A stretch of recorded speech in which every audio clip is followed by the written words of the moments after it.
and welcome to My North End, the podcast. And today I have a very special guest, one of my hosts from the My North End YouTube show, and just one of my favorite people anywhere in the world, but certainly the North End, Joe Testa. Welcome. Hi, everybody. Well, thanks for being here. Oh, anytime. I'm your guest. Yeah. You ask the questions, I'll give you the answers. That's why you're the best. So you are born and raised in the North End. Correct. Yeah. And you are, I think, the first generation to, your parents came from Italy, right? Is that it? No, my grandparents. Okay, My okay. parents were born here. Got it. All right, so you're second generation. Right. Okay. And they're from Montepulcione? Montepulcione, yeah. Both sides, my grandparents on my father's side, my grandparents on my mother's side, they were from the same town. And they came here? Probably the turn of the century, you know, probably early in the century they came here, my grandparents. And where'd they settle, like, when they first got here? Nothing. Well, no, where, like, what street? Actually, right down here on Endicott Street, but the building's no longer there. No kidding, what is it now? It's part of that parking lot there at the end of the street on the right-hand side. No kidding. Yeah. Right near the Haymarket, Okay. towards the end of the street there. What line of And work my were they grandfather had a bar in Scully Square. in? Really? On, the upper side of Hanover Street. Almost at Scully Square. Okay. That's awesome. I'm so interested in that area just because it's not here anymore and what's replaced it is so I used to go ugly. up there all the time. It was the burlesque up there. We used to sneak in the burlesque. Did you? Yeah, when we were kids. Yeah. It was a lot of fun. There was an arcade up there, pinball machines, little bowling machines. It was good. There were two theaters up there. The Rialto and the Bowling Theater. Like movie theaters? Yeah, movie theaters. Yeah, we used to go there. You get the tax 12 cents to get in. Show you 2 movies and a couple of cartoons. And there was Joe Nemo's up there, one of the original Joe Nemo's. Hot dogs and hamburgers only, steamed. Didn't they have one on Hanover Street too for a while? Yeah, down at the end of Hanover Street. It didn't work out for some reason. It didn't work out. And then he moved to Beacon Hill. And then from Beacon Hill he went to Revere. Sam's Patio in Revere. He had a little spot on the side of Sam's Patio. Sam's Patio was a place it was a bar, you know, a little entertainment. Yeah. I heard, I guess, I don't know if it was his kids or whatever, another generation of the family, they tried to revive the brands. Yeah, I mean, a lot of the old timers, they're all gone now, and us as kids growing up. Always went, as a matter of fact, the one at North Station, we used to go to Lancaster Theater there, right near the Hotel Mang, it was across the street. It was still the North End, and across the street was the West End. But we used to go to the Lanky Theater, and there was a Joe Nemo's about 200-300 yards before the theater. And we used to stop in there, get hot dogs, hamburgers, and go in there and eat the hamburgers, hot dogs, and watch the movies. So they let you bring it into the theater? Yeah, well, there was a North End guy, Gary. His name was Gary. He was an usher in there. And yeah, you North End kids, you better clean up. I don't want to see that stuff on the floor. I'll throw you. I know who you are. You'll never come back in here. That's one of the things that happened. You know what I'm saying? We used to hang around up the ramps in North Station. There was a ramp still, Echo. You know what I mean? Yeah. And it's, I think it was about 13, 14. And before that, I used to sell papers down there. Used to give us 25 papers. There was a guy at the station. There was a train station there. And I think it's just about where the CVS is now. Okay. Like a V. Yeah. It was underneath the overpass, 93. But that's all gone now. Anyway, started selling papers down there. They'd give you a penny a paper. Give you 25 papers. And back then the paper was the Record American. It was a nickel. And every paper you sold, you got a penny. But that wasn't the thing. People would give you 10 cents, a quarter. Said, it's all right, kid, keep the change. Oh, they tip you. Oh, yeah. Yeah, it wasn't that we didn't care about the penny on the paper. 25 papers. Then you go back after you sold the 25 papers. You'd go back, get another 25 papers. But it worked out because when there was a Celtics game or a Bruins game or the rodeo or the circus, we had all that over here. Ice capades. Yeah. You know, oh, fine. Anyway, getting back to that there, yeah, we used to go on the ramps and run up and down the ramps. And then as I got older, I was about 15. We were down there one night, and come on, let's go up the ramps and see what's going on. We're going up there, and we heard sound, music. Wow, what's that? So we went up the ramps. There's these guys from the West End, the Crescents. Frank Spinelli. There's Frank Spinelli. Jackie Carroll. Some kid Nelson. Another kid Mike. 4 guys. And that's the first time I heard a cappella. Really, in your whole life? Yeah, the first time I heard a cappella. I mean, the old records like, you know, the 50s, the doo-wop stuff. Always heard it on the radio, but to see somebody sing them songs, it's of course like echo will make it sound like a choir. Yeah. You know what I mean? Everything bouncing off the walls, the echo, the harmony. It sounded great. And that's the first my first experience. I must have been about 14, 15 years old. Were you already singing by then? No. Well, in church. Okay. Choir. St. Leonard's Church. So you knew you could sing? Yeah, and before that, we used to go on the old RKO, the Sisters Club on Townsend Street. It was a club. As a kid, we used to go in there. We used to play basketball. So the nuns say, you guys, to go on the radio and sing? Yeah, the radio. Yeah, back then, being on the radio, sure, it was every Saturday afternoon. Must have been about 6 or 7 of us. And we used to go on the radio and sing. Oh, I can't even remember the songs. It was all, I'm a little teapot, stuff like that. Like church hymns? Yeah, but that was the beginning. Then you know, it started in the church, singing at church and everything. But I never really thought I had a great voice, like, you know, this. Then all of a sudden, in my teenage years, I said, you know, somebody said, well, I'm going to try that there. So a couple of guys from the North End, me, Johnny Colino, Paul Luisi, Paul Carolla, started singing. I don't know what we were doing, but it sounded good. It was all like Joe Gorilla. Joe Gorilla was probably one of the best bass singers in Boston. Not the North End, Boston. That beat, deep, natural. When you spoke to him, it was like, sounded like an echo chamber, but low. You know, how low can you go?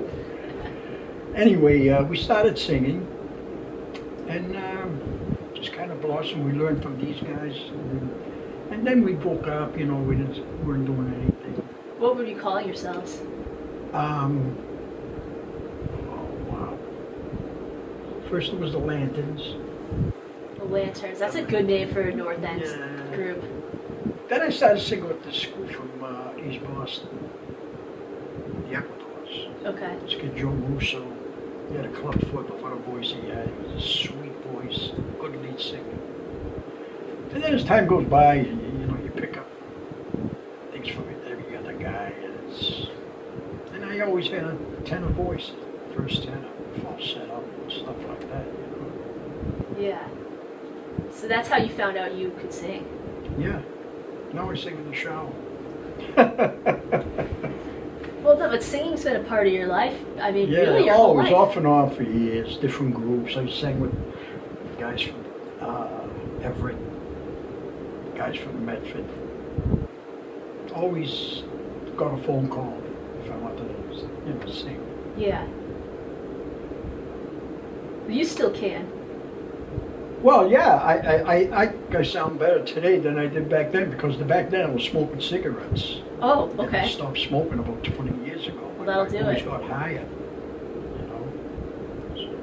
Oh yeah, well when I posted that video of you singing Lonely Girl, that Oh, was yeah. like, I mean, first of all, like hundreds of thousands of people on the internet agree with you. They think you sound better Yeah, now. I before you put that on, I completely forgot about that. Yeah, we did that, So yeah. one night I'm watching TV, my daughter calls, Dad, yeah? You're on the internet. I said, what? Singing. I said, singing what? And then it dawned on me. Lonely That Girl. little Mickey Mouse thing that we did. Yes. She said, Dad, you got a lot of good responses. This is like, out of anything that the My North End page has ever done, this has been the most viewed and liked thing. You and I have to get together. We'll do the whole song. Okay. Okay? All right. All right. I think everybody would like that. Set that up. Yeah. We'll do the whole song. Okay. As a matter of fact, I do. In Casa Maria, where I live, I do the mass every Saturday. I set up the altar for the. Do you queen. really? Yeah, That's you so know nice. that? No, I didn't know that. Yeah, I've been doing it for like 3 years now, maybe. Wow.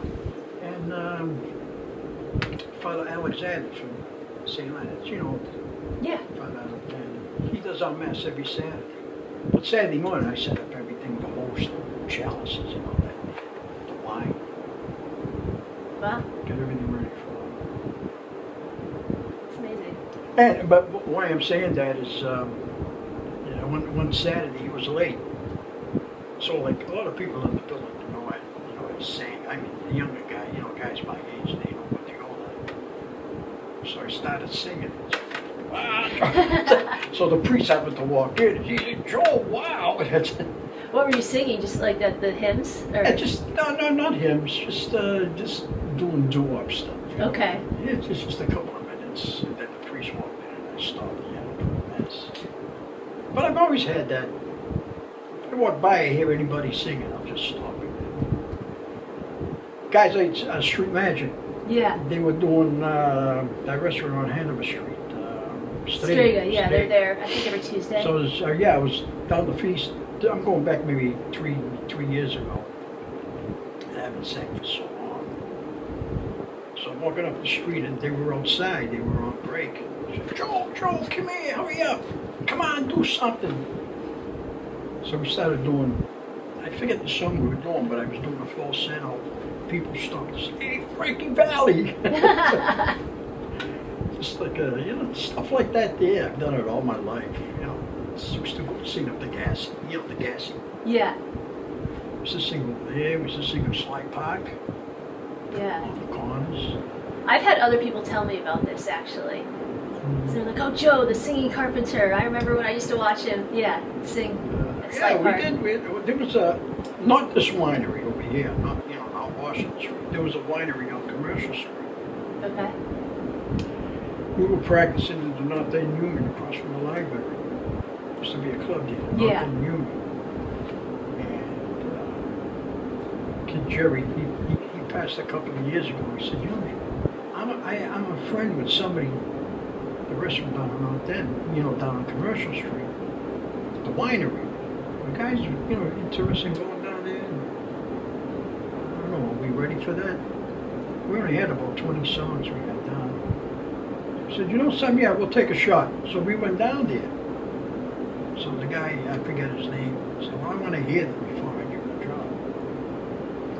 So we went down, you like this? He says, all right. He said, you guys start next Friday night. I think we were getting $50 a piece. We did 3 sets. But back in the 80s, $50 on the side was good money. Yeah.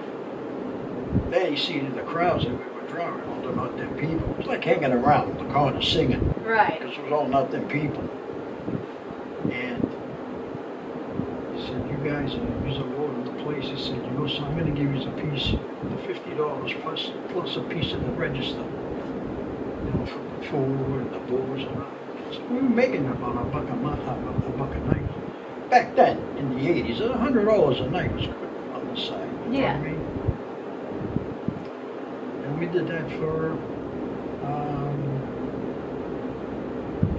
maybe a year and a half to 2 years because we had, what happened was we needed a bass singer. The bass voice in a group is the hardest voice to get. There's a lot of baritones, first tenors, second tenors. You can get, dime a dozen. But a real good bass singer that knows what he's doing, very hard to get. So there was a Stompin' Zemo every Saturday night. He was a disc jockey, but he was going to school at Harvard. And at Harvard broadcasting every Saturday, we played all the old records. So we said, we gotta get in touch with this kid, see if we can get on there, do a couple of songs, and see if anybody had a bass voice that would sing with us. Okay. So we get on the show, and we did it a couple of Saturdays, and we announced that we needed a bass singer. So we got about 6, 7 bass singers that came. But this kid, Bob Gomez from San Francisco, he was in his last tour. He had a year and a half to go. That's why we broke up. Anyway, we got Bob. He played the guitar, but he was in that Bob Dylan stuff. But he had a good voice, and he came from a family where they sang. They used to sing. He said, well, I'm gonna try, and he just blossomed. He just picked everything up so fast. And that's where we got the bass singer. But that was the cause because he graduated. He became an engineer, and he graduated Harvard. And he had to go back to San Francisco. Yeah. So after that there, I said, I had a family. I said, I'm done with this here, you know what I mean? I gotta take care of my family and everything. We broke up because we couldn't get a bass singer. So about a year or two later, they called me up. Stephen and Carmen called me. Yeah. Joe, we're gonna start up again. What do you want to do? I said, nah. I said, I got too much work. I said, I don't have the time, And that's, those guys went ahead. They started Street Magic again. But that's all part of my life, you know what I mean? And it's great, great memories. Oh, for sure. And you're still, I love the mornings that I'll come, to Bocce with you and John and Michael and your friends, and we'll be listening to music and you'll sing along with something.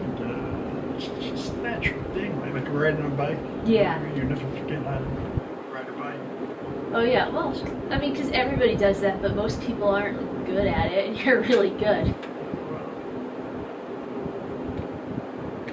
It's just something that I didn't know I had until I was about 15, 16 years old. Like I said, I sang on the radio, really young, there was like 6 of us, 7 of us that sang in Arcade, Fenway Park. You could see Fenway Park from the studio. And then the church singing in the choir. Yeah. And then they had plays, and back then they used to have plays and singing at the school. Okay, would you participate? we sang, there was a play, but we sang. Never really thought anything of it, like the school thing was singing, big deal. Yeah. It's just that when I heard those guys from the West End in the ramps on that station, that's what really hit me. I said, I want to do that. But I said, can I do that? And like I said, we formed a group and just bang, just came out. It's a muscle. The more you use it, the better it gets. That's what it is, your voice. Maybe there's hope for me. I just need to sing more. You have to have a little knowledge. It's like I've always listened to the 50s stuff. The Flamingos, the Hot Tones, all those groups. New York, New Jersey, Philly. I still love that music. It's timeless. It's nothing like that. It's nothing. I watched a thing last night, as a matter of fact. I was on YouTube, and I said, something? My favorite group is the Flamingos. So I look at, YouTube, singing group from Flamingos. Bang, it came up. And their famous song is, I don't know if you guys ever heard it, I Only Have Eyes for You. Yes, I was about to ask if that's them. I love that song. If if you want a great album by them, Flamingo Serenade. There's 12 songs on that album that are just, usually you buy an album and there's only a couple of songs. Yeah.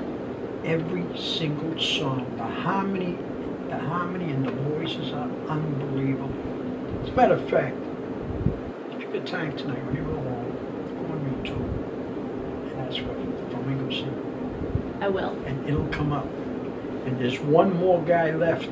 Really? Yeah, the guy that wrote, he didn't write the song, but he wrote the way to do it in harmony with a group. You know what I heard? I think, or I might be getting this wrong. It was either this or In the Still of the Night, which I know isn't them. But he heard it in a dream. That. They did? Yeah. Okay, yeah, I heard that he heard it in a dream. Not that. What are you talking about? That? In the Still of the Night. Yeah, that one. Freddie Paris. Yeah. Yeah, no, I'm talking about another. It's an old, dirty song. Okay. They do that. They do it excellent. Yeah. Well, I heard that I guess the arrangement or whatever you call it, it came to him in a dream. Exactly. That's exactly what he said last night. Really? He fell asleep with his guitar. He said, I was sitting down on the couch or whatever, and he said, I fell asleep. And he said, it just in my dream, he said, the melody came. And he said he woke up and he started strumming on the guitar. He says, and at 4 o'clock in the morning, he called the producers and everything. He said, are you crazy? It's 4 o'clock. He said, no, you got to listen to this. I don't want to forget about this. This is it. I've been looking for this here for months. And that song there, it's been on so many commercials, so many movies. And he said, I'm still getting the checks. Good for him. He deserves it. Does he still but there's tour? One more guy left. Does he still perform? He did a thing on Channel 2. He got guys together. Really? They called themselves the Flamingos, and he sang the lead to it. This show is brought to you by the Golden Goose Market, or the Goose as it's known here in the North End. It's truly a neighborhood grocery store. From hard-to-find wines to everyday products, the Golden Goose has you covered. The proprietor, Steve DeAngelis, and his friendly and caring staff take pride in stocking the freshest fruits and vegetables, the highest quality meats and seafood, and a diverse selection of specialty items. You can visit them 7 days a week at 179 Commercial Street, and you can also order online at goldengoosemarket.com. They make local deliveries, and I swear they come to somebody's rescue just about every single day. Stop in and see them today. My North End, the podcast, is brought to you by Wildflower Hair Studio. Located at 215 Hanover Street on the second floor, they offer expert haircuts, coloring, styling, and makeup services for every day and every occasion. Whether you're looking for a fresh new look or just a trim, their experienced team delivers personalized care and attention to detail.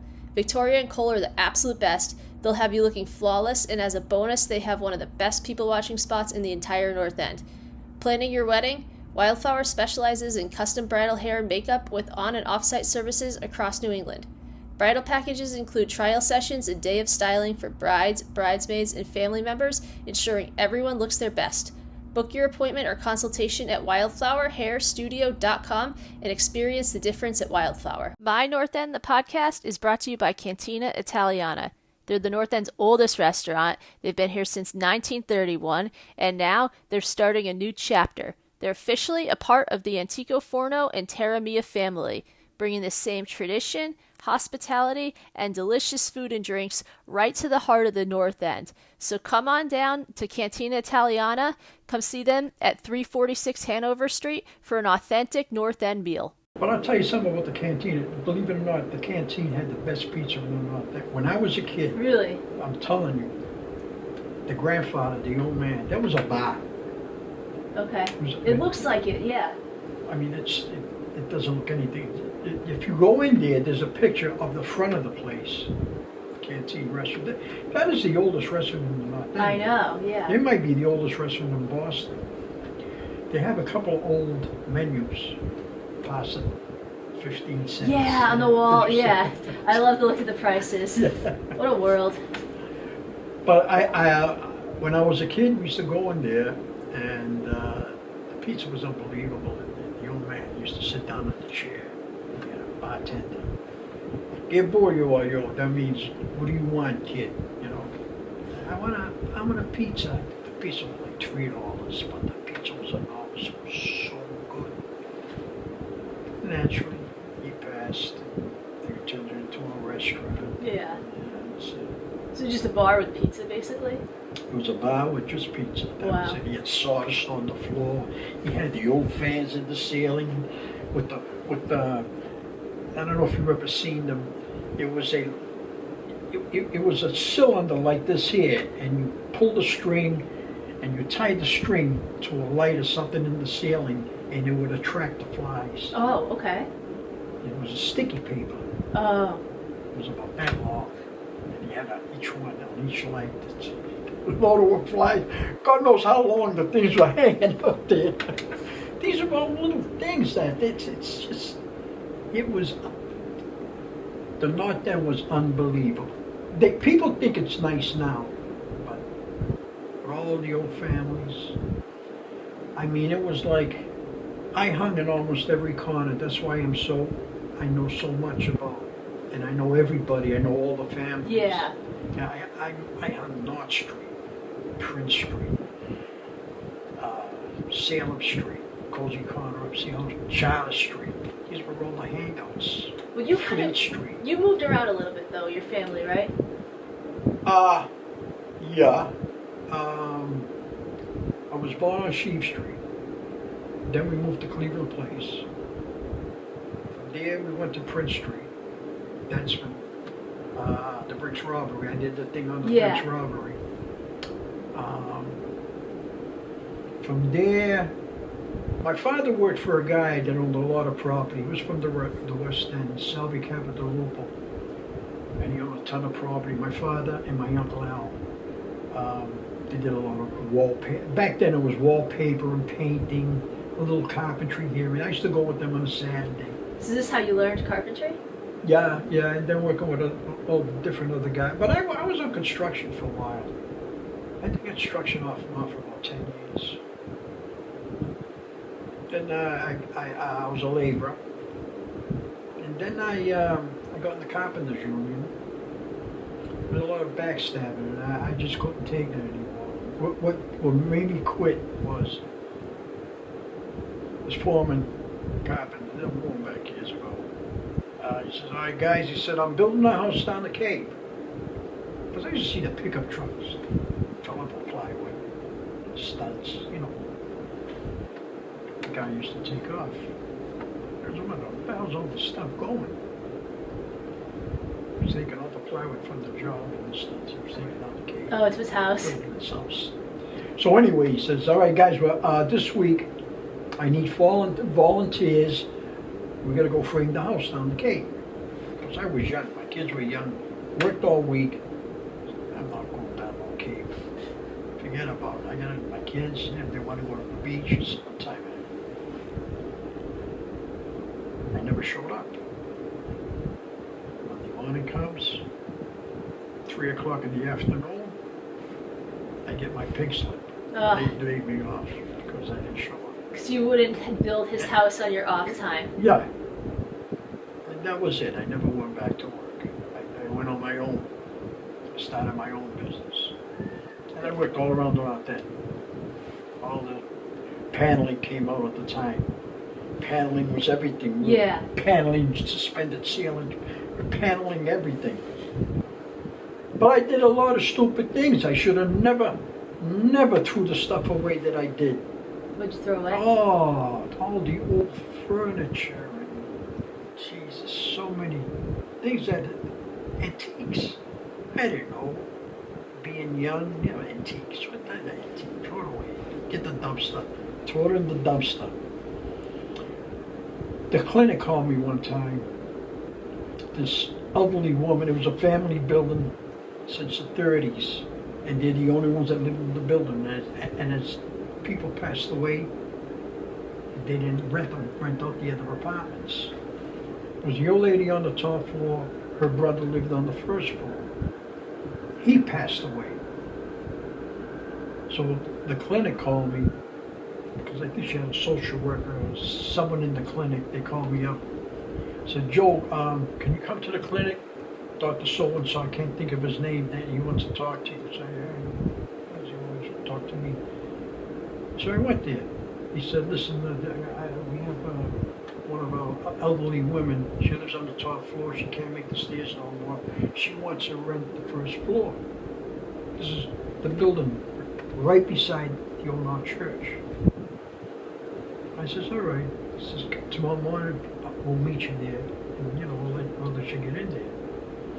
Well, walk in the building. The door was over here. He opened that door. It was like walking into the 30s. That's cool. And what year was it at this point? This is late 60s, early 70s. So the 40 years it hadn't been touched. There was a dining room set. Lion's heads. The lion's heads had to be this big. I mean, it was gorgeous. There was an old piano. In the bathroom, there was a medicine chest. It was like when the parents passed away, they just locked the door. Never went in there again. There was the sheets over everything. Wow. The old soapstone sinks. It was actually stone sink. There was a big green, I don't know, the old-fashioned green stoves. Yeah. Like green and yellow. That there, I was working with this kid, Paul Antonino, good kid. And I said, Paul, what are we going to do with this here? So, my cousin has a place up in Maine. Let me see if he wants it. He can use it because you throw the wood in there and you can burn the wood and heat up the place. Oh, yeah. So he came down and we broke it down because there's all sections. Because it's too heavy, you can't pick it up.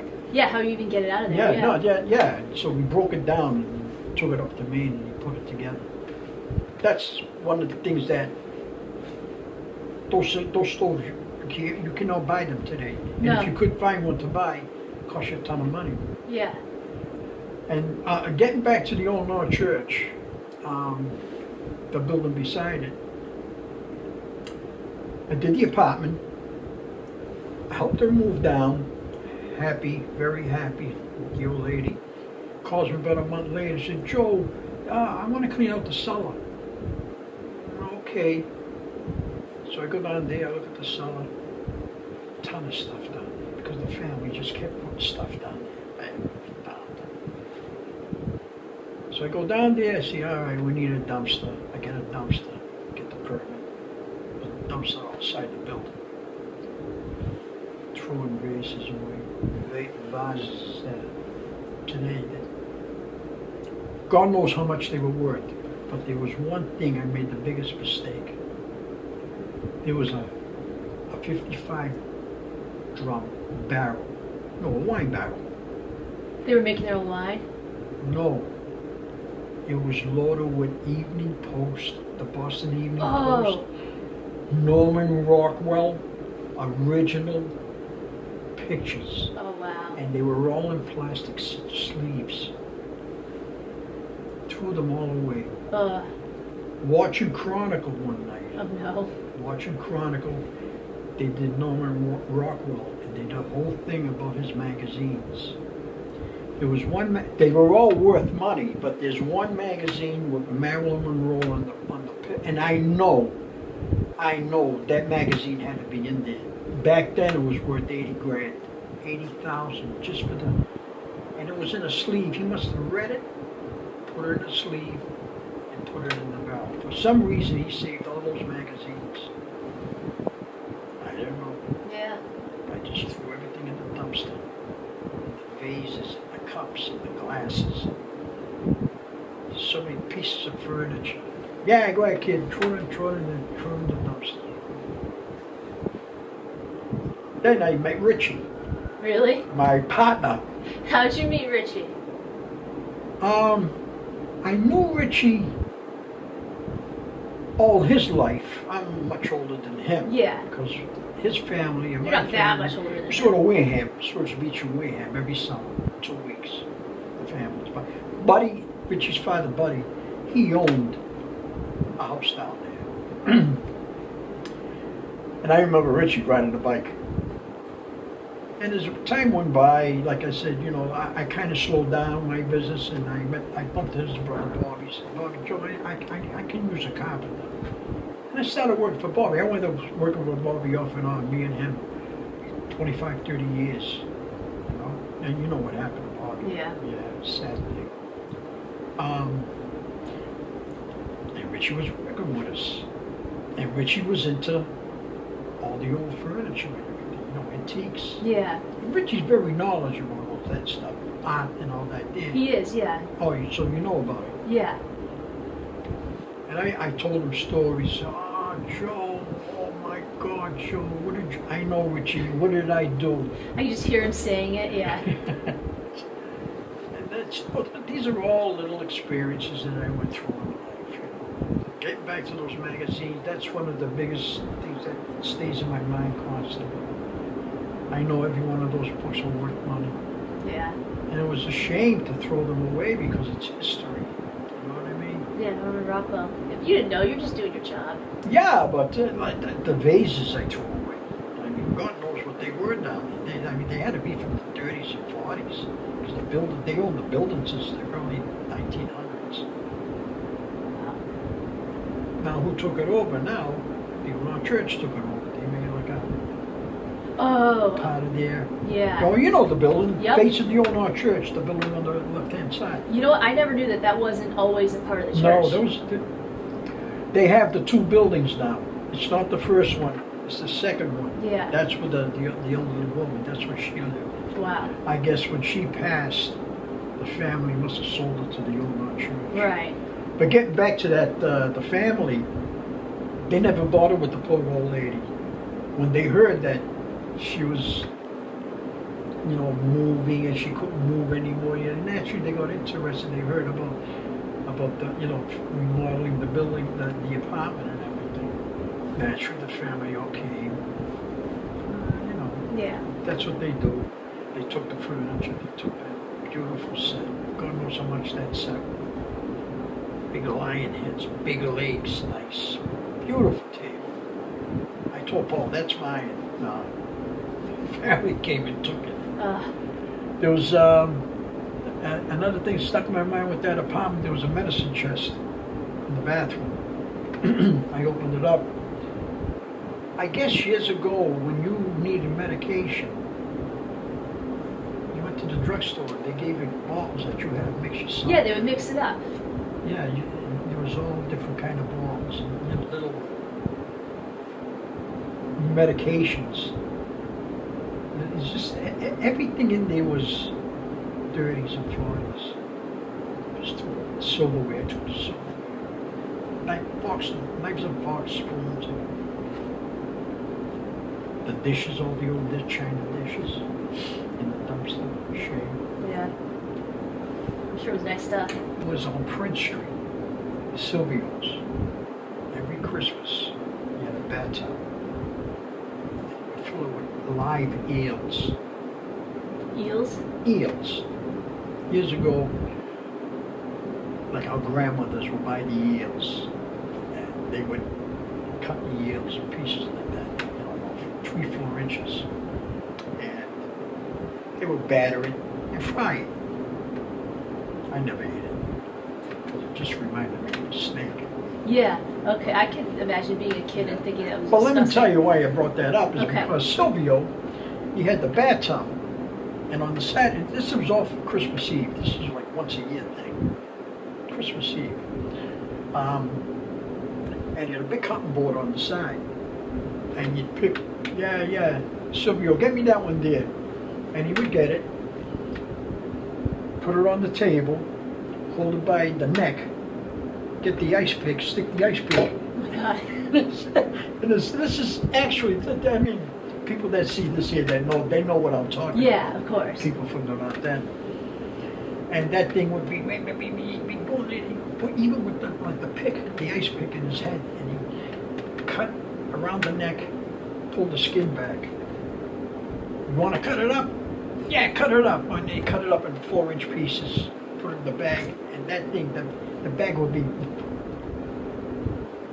the bag would be moved because Oh, the 'cause it's nerves. still- yeah. Yeah, it's you know, for at least 5-6 minutes. I remember my mother walking with the bag. It was me put in a double bag, and you see the bag, you hear the bag beat.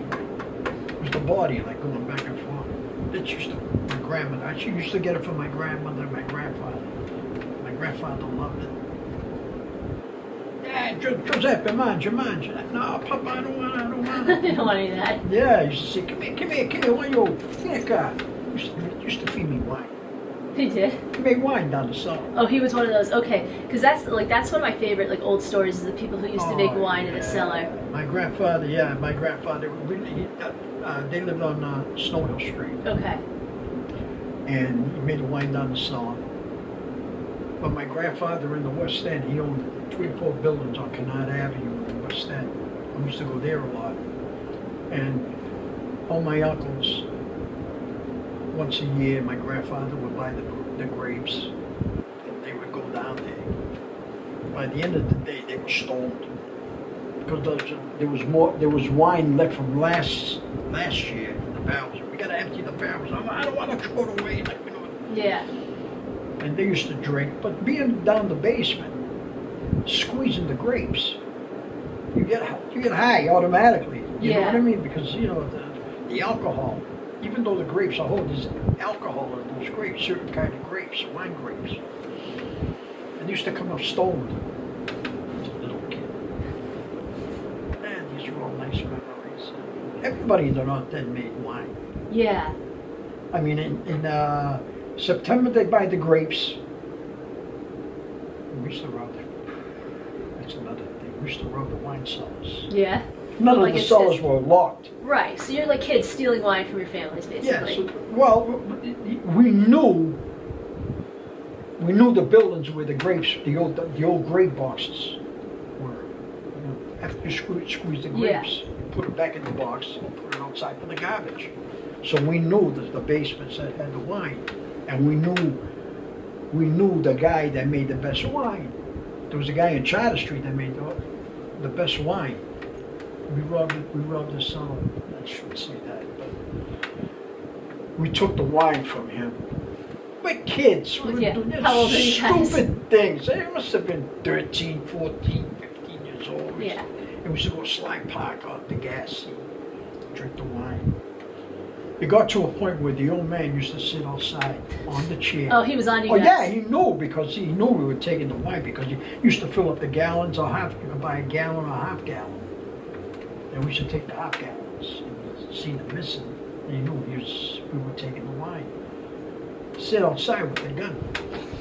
We'd sit outside like this here with a sweater.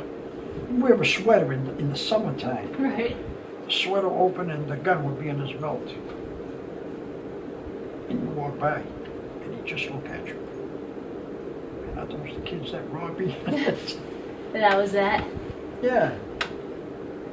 Then in the gassy, right after the holidays, Christmas, everybody put their Christmas. There was no phony trees back then. Yeah. You bought a real tree. Every family in the North End had a Christmas tree. Where would you get them from? Oh, down the market. Okay. Oh, so they brought Faneuil them over Hall. there. Yeah. They said tons and tons of Christmas trees down there. After Christmas, New Year's, everybody threw the tree away. What did we do? We got always to go around on a Sunday night. They put the trees up for Monday morning. We used to get the trees, pile in the gas heap. 2 stories high of trees. And we used to light it. No kidding. Oh, bonfires, yeah. Well, because there weren't at this time. It's the middle of the gas heap. There was nothing in the Right. gas. It was just concrete, right? Like no trees, like Yeah, nothing. it was just cement. Yeah, that was I hung around down there. I mean, when I lived on Prince Street across from, I grew up over there, you know what I mean? Yeah. Yeah, that was another thing that we did, you know, kids. And we made the scooters out of pine boxes, and what we used to do is we get a 2x4, about 4 feet long, and then you'd get a skate, break it down, you know, 2 of the wheels in the back, 2 of the wheels in the front on the 2x4. Then you get the box, go down to the market, get the box, put the box on the 2x4, nail it to the 2x4. And then they had the tomato boxes years ago. They had 2 pieces of wood coming out that you would carry the tomato box. We used to take those off, nail it around the side of the pear boxes. That would be our handlebars. And then we got the box was about this high, about that wide. Then what we did, we got the top of, we go back there, get a top of another box, put a piece on the front, on the back of it, going this way here, and then we make a seat coming off of that there onto the, we used to sit down. Oh, wow. Okay, it's quite sophisticated, really. Yeah, it was, I gotta ask Vito Aluya if he has any pictures of that. Oh, I bet he does. Yeah, he gave me some pictures yesterday for Julius in the Union Church. Oh, okay. That's great. They have the store there now, but there used to be Joe Black's. It's, on the Parado side. Yeah. Okay, so that it was Joe store they Black's. have there, it was Joe Black's. I used to go to school in the Elliott School. And we used to buy candy in there and everything. He was a big heavy-set guy. He'd sit there with a cigar in his mouth, penny candies and lemonade and stuff like that. So I was telling Julius about it because he had pictures on the wall, because I'm going to hang a couple of TVs for him. And I said, geez, Julius, all these pictures in. He had a picture of Benny the Blood. No kidding. You know Benny the Blood. You've Yeah. heard of Benny the Blood. I right? have, yeah. Yeah, he just passed away. Anyway, he says, Joe, Benny the Blood, did you know, I said, I lived next door to him for years on Stonehill Street. He said, why did they call him Benny the Blood? I said, well, here's the story. He said, when we were kids, we used to hop cars. One day, he hopped the car, and he jumped off the car, but his finger got stuck in the license plate. His finger come off his finger. Oh my God. Bleeding like a pig. Yeah. I wasn't there to witness it, but no, it's the story. And it's a true story because everybody verifies it. And his middle finger, half a finger. They said there was blood everywhere. So from then on, it was Benny the Blood. Did they put his finger back together, or he was just... No, back then, no, they couldn't do that there. The technology wasn't there. Okay, so he had a Today half... they can do it. Yeah, so he just had a half a finger. Yeah, he had a half a finger. So, and he was at one time one of the best hairdressers in Massachusetts. No kidding. Benny Vivero. That was his name. One of the best hairdressers in the North End, in Boston, Newbury Street. Really? Here's a guy, he was a horsebug. When he got older in his years, he was still doing heads. They said, this is stories that I've heard in the North End, that he'd be in the middle of doing a head, and he'd say, used to leave the people there, take off, go down Suffolk Downs. No. He used to leave the people there. But he was so good, he got away with it. The people he worked for, you know what I mean? Yeah. He had his own business for a while, but then he just didn't want to, he lost everything when gambling. Oh, yeah. And then he would start working for people. And that's what he used to do, but he was so good, he was so well known. Just his name, women used to go there because Benny the Blood was there, you know what I mean? But it was they didn't know him as Benny the Blood, Benny Vivo. Yeah. They used to call him Benny Vivi. Betty Vivi. It's cute. Another story. That's a great story. Yeah, you keep coming up with this story, and they're all true. They're all true. Oh, I know. It takes me back. My daughters, they met their boyfriends, and naturally, years go by, and you start talking, saying things about what happened, the way it was in the North End, and they were from out of town. Like John. You know John, my son-in-law, John. Well, he's from what, Medford? Like, that's not that far he's out of from, town. well, yeah, the family was originally from the West End. I was going to say, he seems to know these families. Yeah, well, since he with my daughter. Oh, he okay, got it's to know through you. everybody, yeah, Okay. right.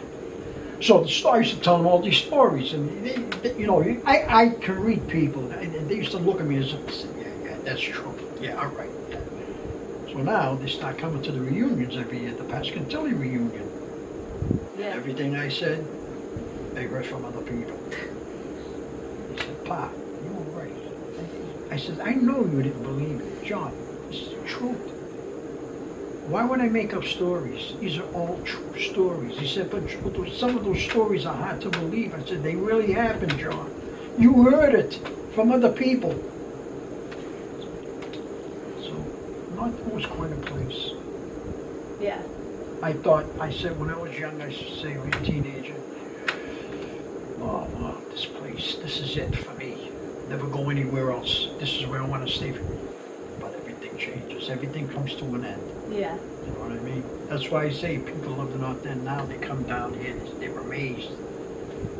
They have no idea the way it really was. Said, something happened down the park. The people on North Street will find out. Coming home, everybody helped each other. Something happened, wherever anything happened in the North End, within an hour, the whole North End knew about it. That's kind of amazing because, I would say that's true now, but it's because of cell phones, really. Yeah, but this was all word of mouth back right, then. Exactly. The news, right. like the Pony Express, it just traveled. Yeah. You know? Yeah, there's a million stories. Like I said, I wish it was an author. A book I could write. But it's all in here. Thank God I can still remember all this stuff. That's why I wanted you to come on. You got to be like my reoccurring guest. Yeah, to tell we different can have stories. another session. We'll have all to right. put, just I can sit here for 5 years, 10 years, and tell you stories. They're hard to believe, but they actually happened. Yeah. Like if people stop me in the street, Joe, did that really happen at the Brinks? I mean, you kids, you really went upstairs and watched them? He said, yeah. They never locked the door. You could have walked up there. We used to run in and out of there constantly. That was like our playground, the Brinks. Oh, I can imagine. Yeah. And the thing with the trucks backing up, it was a platform. You know where the cars go in and out to park? Yes. Well, there used to be big doors, big broken down doors. They were halfway down.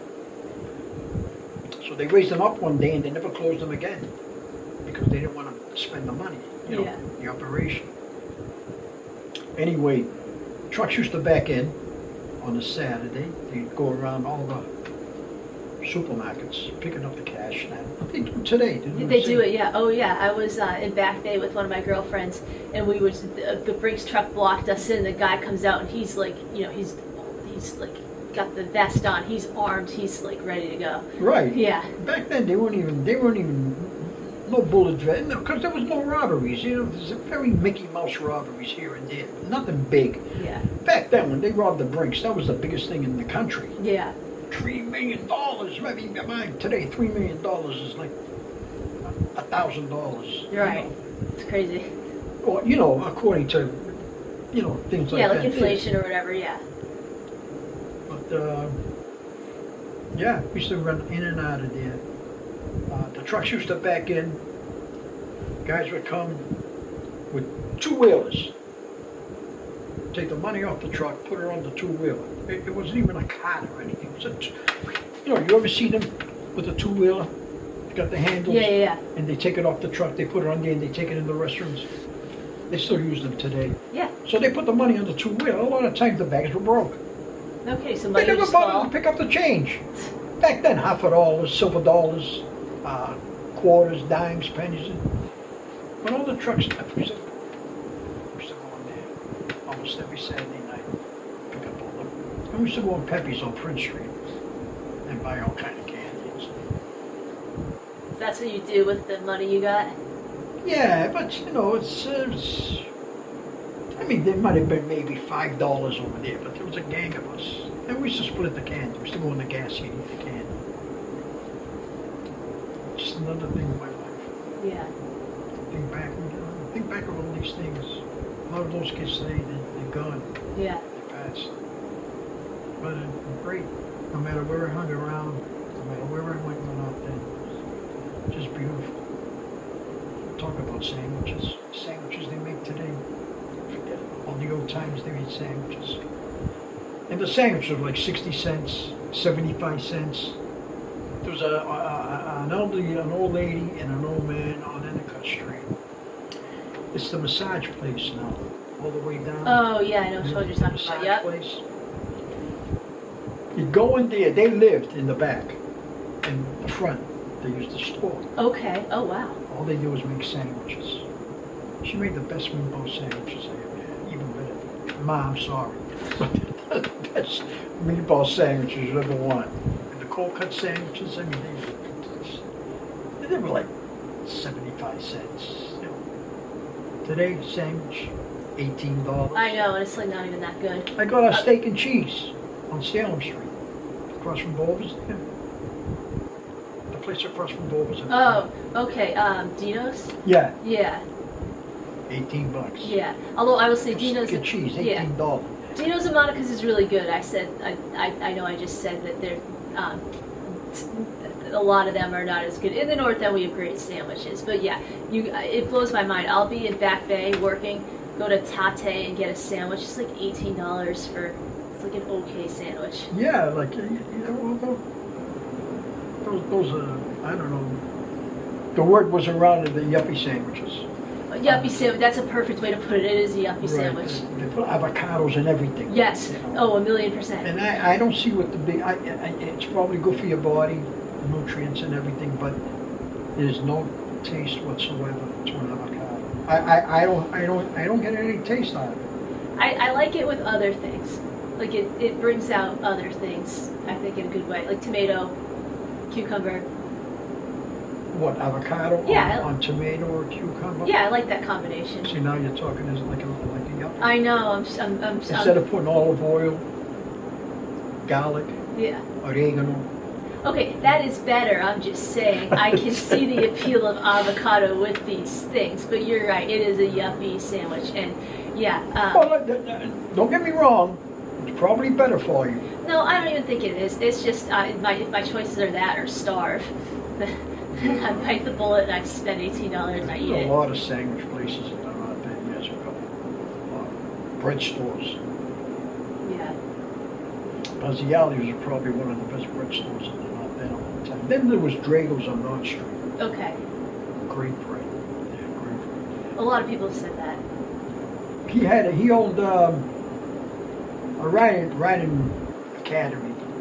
Really? We used to go horseback riding. Oh, that's where you guys would go? Yeah, we used to ride. We used to rent the horses from him. Where was this? It was a Stoneham. Okay. Stoneham. Yeah, and we used to go to Raleigh, ride in Raleigh. We used to love Raleigh because Raleigh, they had dunes, sand dunes. We used to go up there with the horses. That's cool. Yeah, it was so good. So, best time to ride a horse is in the fall. Really? It's cool up, yeah. Okay. Horses like the fall. They'll go. In the summertime, they don't want to go. You know, it's hard for them. I don't blame them. This show is brought to you by Heart and Soul. Heart and Soul is a boutique located in the North End, and it's also online. It's owned and operated by mother and daughter team and North End residents Elaine and Gina DeGangi. Heart and Soul has the most fashionable trends at affordable prices, including clothing, shoes, and accessories for women, and now featuring Heart and Soul for the fellas, which is an online selection offering the same for men. All items are carefully handpicked. They often feature North End designers, and they're only available in limited quantities. So once they're gone, they're gone. So when you're in the North End, be sure to stop by, see Gina and Elaine at 354 Hanover Street, and stay on trend. The show is brought to you by Looks by Layza. Layza is an absolutely incredible makeup artist here in the Boston area with over 7 years of experience. Her work has been featured in People Magazine, Boston Magazine, Style Me Pretty, Boston Man Magazine, and more. Layza specializes in bridal, commercial, editorial, and personal branding. And I can personally attest that she's basically a miracle worker. My own co-host wife didn't even recognize me at first. From the one show I did where I was a complete amateur, I wore no makeup, and then when I got it done, she said that I looked more like myself on camera. So if you ever need makeup done for any occasion, Layza is simply the best. So go to looksbylayza.com to schedule your appointment today. So I ask every guest this question. What would you like to see out of the North End as we move into the future? Great question. Great question. I know it will never be the way it was when I was growing up. I just wish that people, I know it's not going to happen now. No matter how much you explain to people how it was, they'll think about it, what you're saying, but they won't get the feeling. Like when I tell you something, I get that little sensation because it's something that I grew up with. You lived it, yeah. Yeah, I lived it. You know what I'm saying? And you brought out some stuff for me today that I forgot about. Oh, well, that makes me happy. It makes me feel like I did my job. Remember the Iceman when I was a kid used to come up the house. Just before we got the refrigerator. Used to have the ice picks. He put her on. He always had a blue suit jacket on. For some reason, I remember the blue suit jacket. And he'd have the rubber thing on his back because of ice in the summertime. Yeah. Melt. And you'd have the thing come up. My father had this galvanized metal thing. It was wood, but he galvanized it. And used to put the ice in that. Then put the milk and the butter. That's the way it was before we got the refrigerator. Yeah. All right, so what you like to see is kind of like a return to tradition, basically. Yeah, but that's the kind of a Twilight Zone thing. You know what I mean? You know what? I have the same dream though, and I will never give up on it. Like what? Oh, I want the North End that you grew up in, and I want to bring it here. Yeah. And that's why I do this, honestly. Well, we didn't have much. We played our own games. There was no such thing as the computers and. The earliest thing was that, what do they call it? The ping pong thing. You remember that? It was like back in the late 60s, early 70s. Atari. Oh, Atari, yeah. Atari. The tennis thing. That was big, like, That was, today, what I'm talking about, the kids of today, what do they have to talk about when they get older? Yeah, great question. Their iPad? The iPad. Games on TV. The games you play on TV. Nothing in the background, family stuff. Right? They don't pay attention to their families. Yeah. Back then. Well, and I think it goes both ways, though, because I think, it's mostly people of my generation having their own kids now. I think a lot of them don't pay attention to their kids. No, they don't. And that's the problem. Tell you, our parents, like the fathers, you did something wrong, forget about it. How many times your mother used to say, I'm going to tell your father when he comes home. She never told him. She never told him, But, you respected your family, you respected the police. And the police loved us. Yeah. Oh, I bet they did. And they said, Joe, I'll tell your father. As soon as you say, you feared your father more than the police officers. Yeah. But it was all small stuff, it was all stupid stuff. The cops loved it over here. Used to go to all the clubs, all the booking clubs, and eat for nothing. Yeah, oh, I'm sure. Drink coffee in the wintertime. They'd hang around in there. They'd be playing horses, playing numbers. These are all true stories. That's a little bit of my mind. I love it. It's perfect. Next time we get together, more stuff. Until next time. Yeah, no, anytime you want to come on. I'd love to have you as like a reoccurring guest and you can share more stories. Yeah, there's million stories that are absolutely 100% true. I've always believed you because not that I heard the same stories. What I told you in the past, you must have heard it. Yeah, some of it I heard from other people or like a different variation of it. So but it's the same thing. It wasn't. Yeah, it was not hard for me to believe. Yes. Right. People, like I said, a lot of people you say stories and all right. It's the truth. Because people from out of town, they kind of live like a closed in life. It's so weird to me. Like now that I live here and this is my life, it's crazy. Like I don't understand how other people live. Like you, when you were young, where'd you live? I lived on a cul-de-sac in Framingham, North Framingham. Okay. So we were like in the woods on a cul-de-sac in the suburb. And it was lovely, but it was nothing like this. So what you did was, you went to school, home, did your homework. Probably most of the time you stood home and you went out on weekends. Yeah, we played with our friends. Like we had, Yeah. like neighborhood kids. Right. Yeah, we've had a nice childhood, but yeah, it was But not you were like out this. of town with the grass. A lot of grass. Yeah. We were in the woods, yeah. You know what I'm saying? We used to say, yeah, you live out of town. Out of town. 7 o'clock, they pulled the sidewalks in. Yeah. That was just a thing that we used to say. Yeah, you live in Medford. Yeah. 7 o'clock at night, they pulled the sidewalks in. We're just starting over here. Which was true. Yeah. You know, the cops used to come by, we'd be in the car and say, come on, you kids, get. We weren't doing anything. We live here. What are we doing? We're just sitting here talking. Yeah, we're getting complaints. They used to make it, Yeah, then we used to disperse. As soon as they went up the street, we and they knew, but they come around an hour later. What do we tell you? Yeah, man, we're going home in a little while. Make sure, don't make no noise. But like I said, they all knew us. Yeah, that's the thing. You know, That's why this still is such a special place, I think. Because I think if people live somewhere else, and I'm like, okay, so first of all, you have to drive to get everywhere. Yeah, but you don't see no police officers walking around. Well, okay, yeah, no, we don't see that here today. No, every now don't and see then. no more. I remember they used to go around. He'd be in a motorcycle cop, police officer, with a long stick and a piece of white chalk on the end of the stick. And he'd go around, mark the tires. And he'd come back an hour later to see if the mark was on the tires.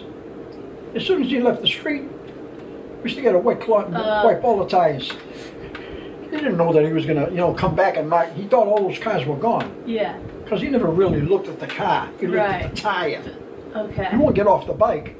You just stop the bike, this hand, make a mark. Next car. Why was he marking them? If your car was still there with the mark on, he'd give you a ticket. Oh, okay. That was Mickey Mouse way of giving you a ticket. Oh, yeah. At that time, there was all the record guys hanging around. They all had Cadillacs, Lincolns, and, they used to tell me, wait, here's the cloth. Go wipe it off. Yeah, that wouldn't work today, unfortunately, them in there. No, that was Mickey Mouse. System, the yeah. Chuck. I mean, it's so stupid. But it's something that they did. Yeah. Now, there's something that people are going to say, geez, Joe's right. I remember that now. So you're taking stuff out of me that I forgot about.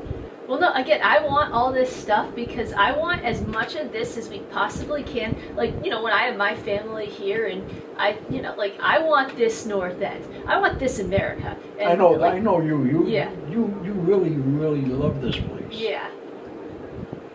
But also I feel like, I mean, when I hear these stories, I think what happened in North End is it's like the decline of America, but it's sad because my generation, we should have had more of that. And then the generations after us, they have even less. Well, like I said a little earlier, that you had to live in the city.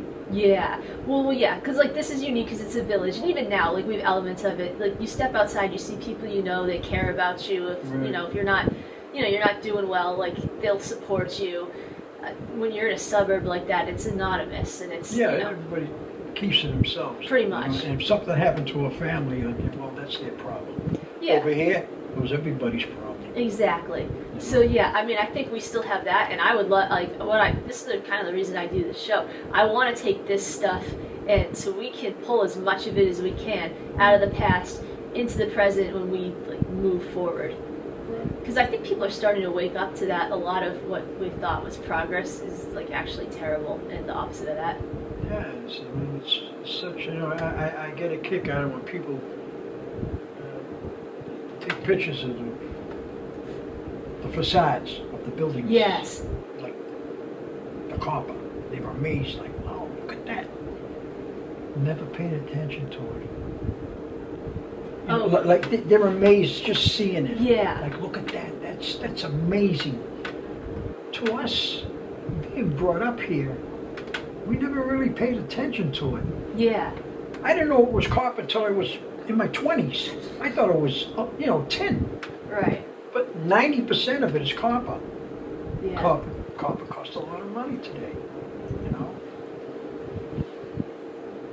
But they're right, though. It is amazing because I love that we've preserved the character of this place. Because you go to all these other places that have been redeveloped, it's a sin. The way it looks, it's like this. Yeah, but they did a lot of remodeling down here. You know, a lot of the buildings are remodeled. Well, on the inside. Yeah, and on the outside too. You know, the buildings, the windows. Well, yeah, because like you have to upgrade that. Like that stuff doesn't last forever. Yeah, but I'm just saying, you see the old pictures, you can see all the way the old shades, broken windows.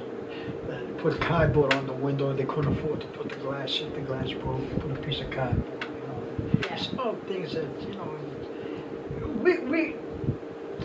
we didn't have money. Our parents didn't have money, but we always ate excellent. No matter what it was, we always ate good.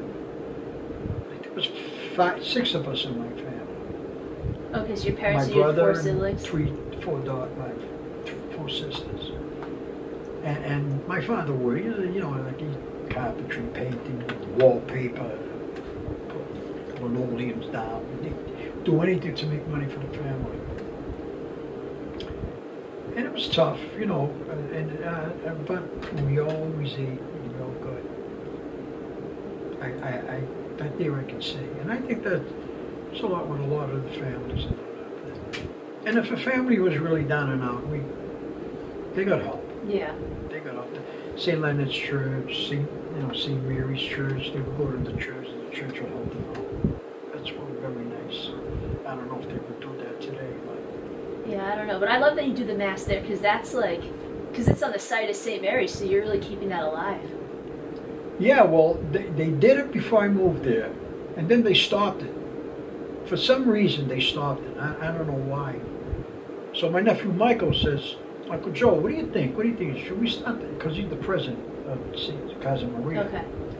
You think we should start the masses?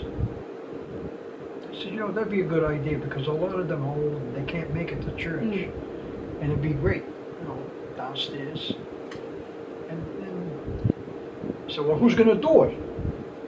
Never thinking that I would do it. What happened was the first Saturday, 3 or 4 years ago that we started, me and him were setting up. And then, what happened to Michael? He drifted off and he laid it on me. So I just continued. That's how you got in, yeah. Yeah, it's, I enjoy doing it. I enjoy, making the altar. People come in, mass. I was an altar boy. St. Leonard's. And now here you are. You're yeah, an I was altar an boy altar again. boy. That's right. Then I forgot about that. Now see, that was an altar boy. Wow. St. Leonard's, the mass. Used to ring the bells. Years ago, they used to ring the bells when he was pick up the host. This is Jesus. Jesus' body. This is the blood. And every time you pick up the host, you ring the ding ding ding ding. I don't know if you've ever seen that. Yeah, they don't do it anymore. No, they don't. They don't even have altar boys anymore. I know. No, they don't. It was a handle, and it had four little bells. And the bells sounded church-like. It had a certain tone to it. I talked to Father Mike, see if he still has it. Okay, yeah. I'll find him as soon as I Father Mike, can. Joe told me about the altar boys used to ring the bells when the priest presented the host and the wine. Just to hear those bells, ding, ding, it wasn't like bang, bang, bang, Yeah. bang. It was like a nice, beautiful church-like tone. And such a tone to it. Father Mike, he must. They must. I don't think they would throw that away. Oh, I doubt that. Say, Father Mike, yeah. if you can find them, I want to hear them. Okay. See all little things like that. My memory, so nice, so nice. Well, it's the little things that make a place, I think. Yeah, there's so many other things. I'm just sitting here talking to you. Things are popping in my mind. I mean, there's a lot of other things I want to say right now, but I think we should hold it off for another session. Absolutely. Well, we could go on forever. I know, yeah. Like I said, I can sit here all night. Yeah. so far. Yeah. So what do you think? Oh, I think that's amazing. Thank you for being here. Was it okay? Of course. Yes. Okay. Fantastic. All right. Thank you so much. Oh, thank you for being here. Appreciate it. I enjoyed it very much. Please come back. Anytime. All right. We're friends. Of course. Yeah. You No, come on the bocce court? yeah. You know I'm gonna make you come back. Yeah.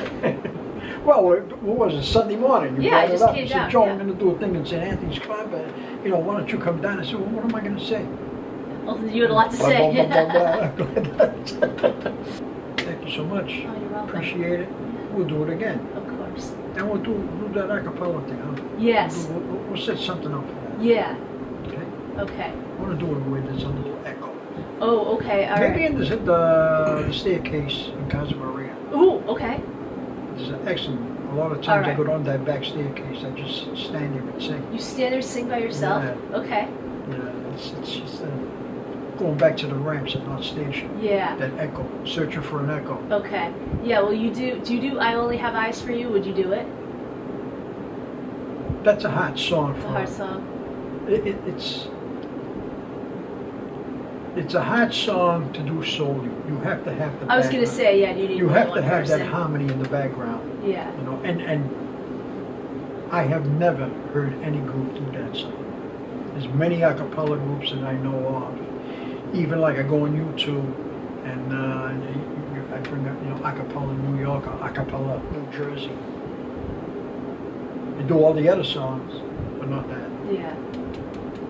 Well, whatever you pick, I know it'll be perfect. Yeah, check that out. As a matter of fact, I what will. I say is good.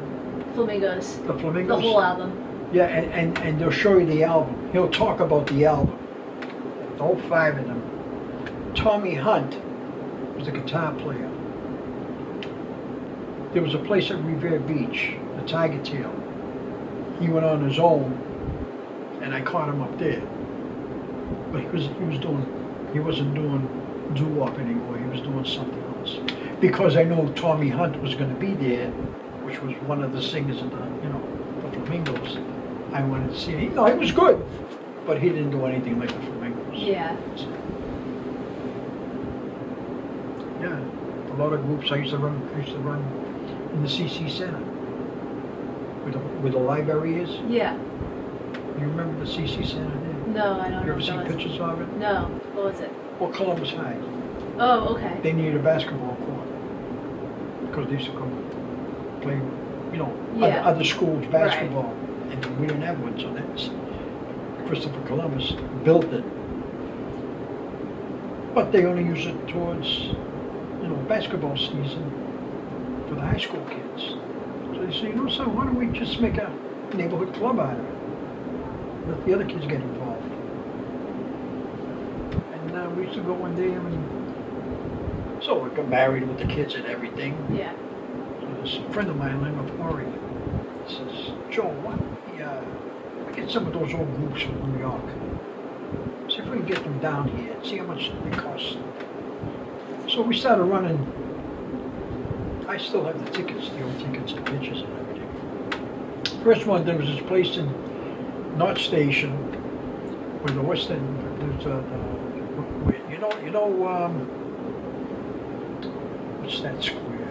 You know where they built that new round building? Which one? Oh, the In State West Street End? building? No, in the West End, North Station. Oh, Where the that museum, one. the West End Yes. Museum is. Yes, that ugly co-op, yes. Okay, there was a place there, nightclub, dinner nightclub, Blossoms they call it. So the first group we ever took from New York was the Hot Tones.